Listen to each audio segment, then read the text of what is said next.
अब मलाई तिमी नबोल्दा पनि कुनै फरक पर्दैन। तिम्रो घृणा, तिम्रो तिरस्कारले यो मन यति टुटेको छ नि। हिजो तिमीसँग बोल्नको लागि तडपिने यो पागल मन, तिम्रो लेट रिप्लाई आउँदा रिसाउने यो मन, आज तिमी बोल्दै नबोल्दा पनि फरक नपर्ने भएको छु। कारण त तिमीलाई पनि थाहा छ नि है।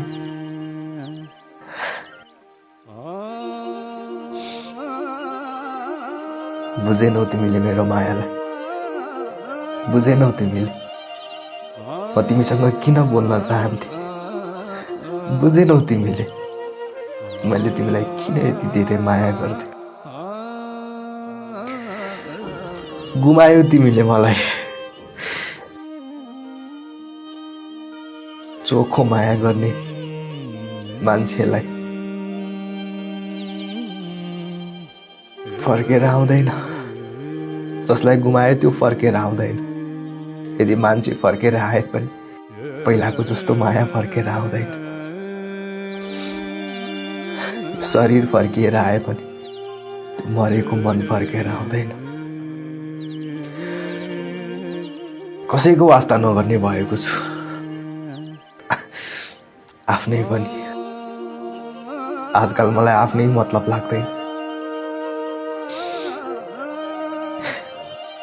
म त्यही मान्छे हो जो हिजो तिमीलाई सबैभन्दा धेरै वास्ता गर्थे, माया गर्थे।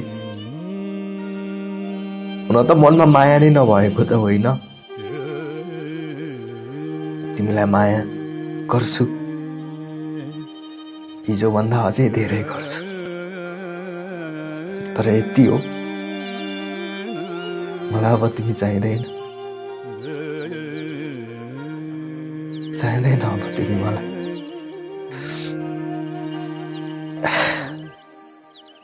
त्यसै कारणले अब तिमी मसँग नबोल्दा पनि मलाई कुनै फरक पर्दैन।